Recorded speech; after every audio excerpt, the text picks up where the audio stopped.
नमस्कार प्यारे छात्र एवं छात्राओं, प्रातःकालीन मंगल वेला में माँ शारदे को शत शत नमन करते हुए आप सभी बच्चों का हार्दिक स्वागत एवं अभिनंदन करती हूँ रुचिरा पाठ्यपुस्तक के भाग तृतीय में। प्यारे बच्चों, पूर्व की कक्षा में हमने प्रथम पाठ सुभाषिता ने यानी सुंदर मधुर बोलने वाला के 4 श्लोकों को पढ़ा। आइए आज हम पढ़ते हैं सुभाषितानी के अंतिम 2 श्लोकों को। प्यारे बच्चों, आप भी मेरे साथ में पुस्तक को लेकर के तैयार हो जाइए पढ़ने के लिए। प्यारे बच्चों, आप सभी स्वस्थ हैं यह जानकर मुझे बहुत ही खुशी है। तो आइए बच्चों, अपन शुरुआत करते हैं सुभाषितानी के 5वें श्लोक की। बच्चों पढ़ते हैं। 5वें श्लोक को, महतां प्रकृतिः सैव वर्धितानां परैरपि न जहाति निजं भावं संख्यासु लाकृति यथा। आपने श्लोक का वाचन किया। आइए पढ़ते हैं श्लोक में आए कठिन शब्दों को। परैः यानी दूसरों से भी, वर्धितानां यानी प्रशंसित, लाकृतिः यानी नौका का, न जहाती यानी नहीं छोड़ता है। आइए प्यारे बच्चों, श्लोक को पढ़ने के बाद में काठिन्य निवारण किया। यदि आप काठिन्य निवारण करोगे तो आपका अनुवाद बिल्कुल सरल हो जाएगा। श्लोक का हिंदी अनुवाद करते हैं। महतां प्रकृतिः सैव वर्धितानां परैरपि। साधु सज्जनों की प्रकृति प्यारे बच्चों हमेशा एक जैसी होती है। वह उनकी कितनी भी प्रशंसा की जाए फिर भी वह अपनी जो प्रकृति है उसको नहीं छोड़ते हैं। न जाति निजं भावं संख्यासु लाकृति रेथा। मतलब संख्याओं में 9 की संख्या। प्यारे बच्चों, 9 की संख्या को आप लिखेंगे तो उसका आकार एक जैसा है, कभी भी उसका आकार बदलता नहीं है। मैं आपको बोर्ड पे बता देती हूँ।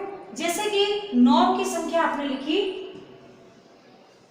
9, आपको आप ऐसे लिखोगे तो भी 9 है, उल्टा कर दोगे तो भी इसकी आकृति वैसी रहेगी, आप ऐसे लिखोगे तो भी इसकी आकृति वैसी ही रहेगी।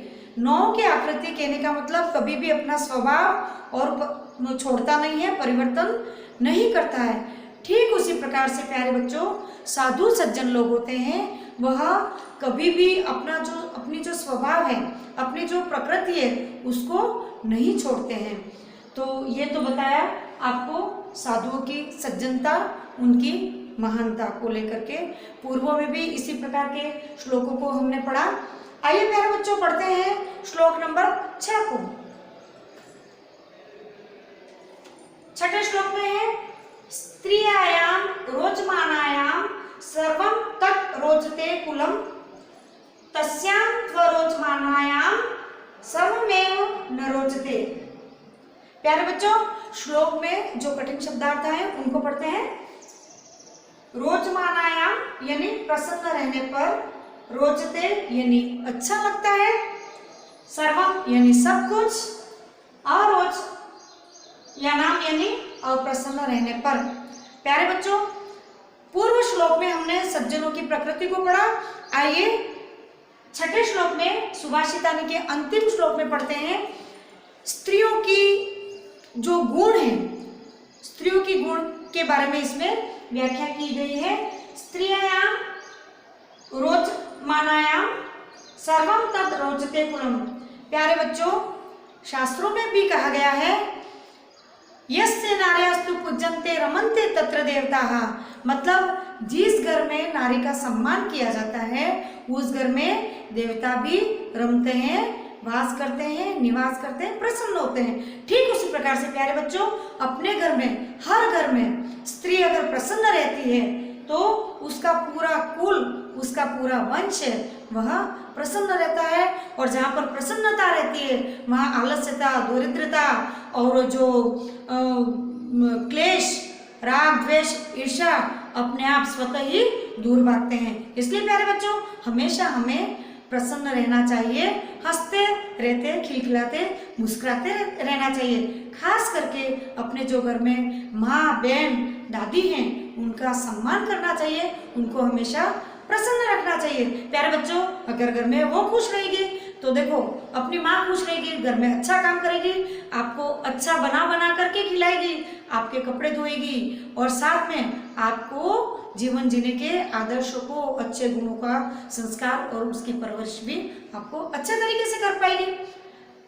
ठीक है बच्चों, तस्यां त्वरोच मानायाम सर्वमेव न रोचते, मतलब जिस घर में स्त्री प्रसन्न नहीं रहती है प्यार बच्चे, उस घर में उसका जो पूरा परिवार है वह भी प्रसन्न नहीं रहता है, उसका कुल प्रसन्न नहीं रहता है, उसका वंश प्रसन्न नहीं रहता है।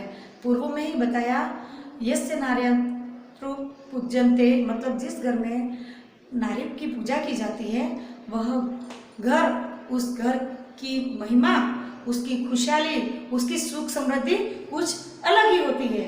अगर आपको विश्वास नहीं आए तो इस बात को आप आजमा के रखो। अपने कुल में, अपने घर में जितनी बहुएं हैं, बहन बेटियां हैं, उनका स्वागत, सत्कार और उनको हमेशा सम्मान देना आवश्यक है, उनको खुश रखना बहुत ही आवश्यक है। जहाँ पर नारी प्रसन्न रहेगी, स्त्री प्रसन्न रहेगी, उसका आसपास का वातावरण सारा प्रसन्न रहेगा। प्यारे बच्चों, आइए आज हमने जो प्रथम पाठ सुभाषितानी को शुरू किया था, आज उसके पूरे श्लोक हैं वह पूर्ण होते हैं। प्यारे बच्चों, मुझे उम्मीद है आप पूरे श्लोकों को याद रखेंगे। इसके सभी श्लोक हैं, पाठ के सभी याद करने लायक है। उसके शब्दार्थ को याद करेंगे, उसमें जो काठिन्य निवारण दिया गया उसको आप करेंगे, साथ ही श्लोकों को याद करते हुए, गाते हुए, गुनगुनाते हुए याद करेंगे और हिंदी अनुवाद भी आप अच्छे से उनका करेंगे। प्यारे बच्चों, मुझे उम्मीद है आप अच्छे तरीके से उसको कर पाओगे। आइए बच्चों, एक महामारी को लेकर बात करते हैं। कोविड-19 गाइडलाइन के अनुसार आप बार बार मैं आपको याद दिलाती हूँ, आसान तरीके हैं हमारे साथ में, आप भी उन आसान तरीकों को अपनाएंगे, मास्क लगाएंगे, सैनिटाइज करेंगे, सोशल डिस्टेंसिंग को मैनेज करेंगे। प्यारे बच्चों, आवश्यकता होने पर ही आप घर से बाहर निकलेंगे और हाथ और मुंह को स्वच्छ रखेंगे, बार बार धोएंगे। प्यारे बच्चों, मैं कहती हूँ आप देश के नागरिक हो, कर्णधार हो, आपको सुरक्षित रहना बहुत ही जरूरी है। आप सुरक्षित रहेंगे तभी हमारा देश सुरक्षित और स्वस्थ रह पाएगा। प्यारे बच्चों, आप अच्छे से मेहनत करें, लगन से रहें और जो भी ऑनलाइन कक्षाएं दी जा रही हैं आपको, उनको भली भांति याद करेंगे और इन्हीं के माध्यम से आपके जो बार बार टेस्ट करवाए जाएंगे उनमें आप पूर्ण सफलता को प्राप्त करेंगे। इसी उम्मीद के साथ में, इन्हीं शुभ इच्छाओं के साथ में प्यारे बच्चों, धन्यवाद। जय हिंद।